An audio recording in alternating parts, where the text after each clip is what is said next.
you think you would have gotten Dotty if it weren't for COVID? I had been thinking about getting a dog before COVID, but I think the loneliness part of COVID made me think more about it.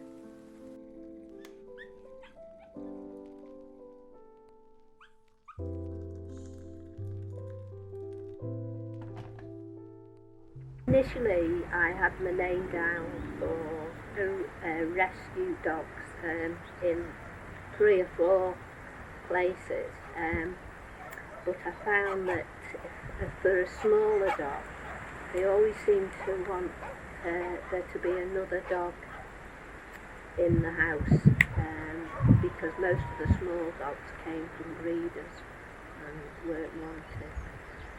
So I must have left my name down for about 2 or 3 months, and then I thought, oh, I'm going to buy one. There was a girl that I used to work with that had a Lassie, which is Dotty's breed. I thought, oh, that would be ideal for me. So I looked it up on the internet, and there was a lady in Sheffield that her dog was due to give birth, and when she was born, my daughter went, and initially they had a COVID window where she could see Dotty. So my daughter was the first one to see her, and then she rung me and said, oh Mum, she's a little dot, and that's how she couldn't have a name, was Dotty. Do you think this process, being bankruptcy, was affected by COVID, and if so, how? Yeah, it was. I think probably considering the price, for one thing, that made a difference. But as I say, I'm unsure because I wasn't looking to buy one before. I actually would have liked to have seen them myself, but due to the travel, I was unable to do that.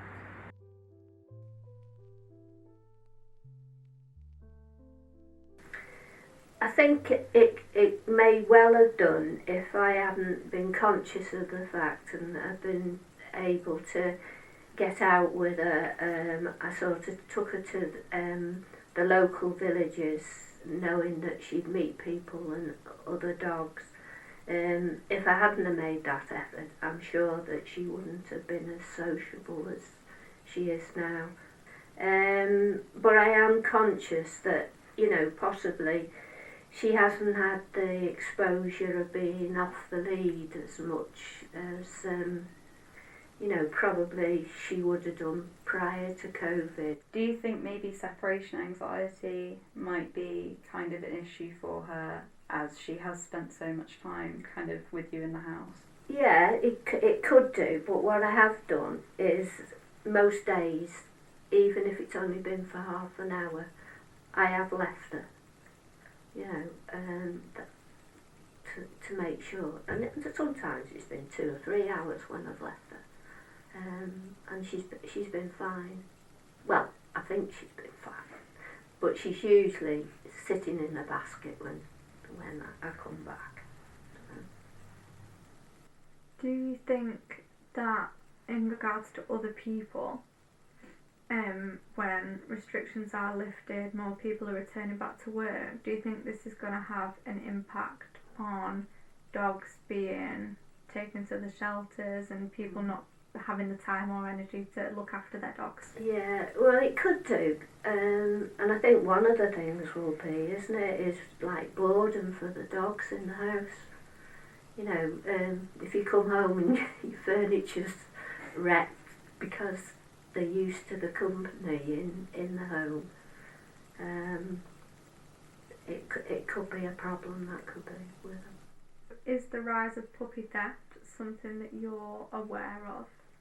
Yeah, I am aware of it, and it's a great concern really, and it does restrict your freedom and that, because living where I live, there's a lot of lonely lanes, and where I would just go normally, but being that, you know, there are so many to the left. I think now where I'm going.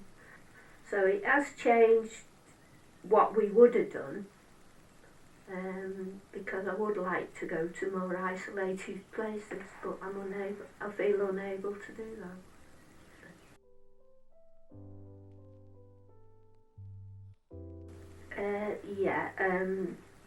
Prior to me getting Dotty, she'd already had her first injection. She'd had a health check and been chipped, but then she needed a second injection.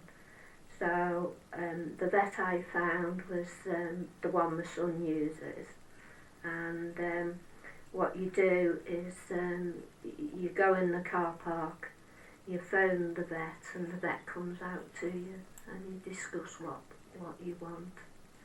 How much time and energy do you think it took to raise a puppy?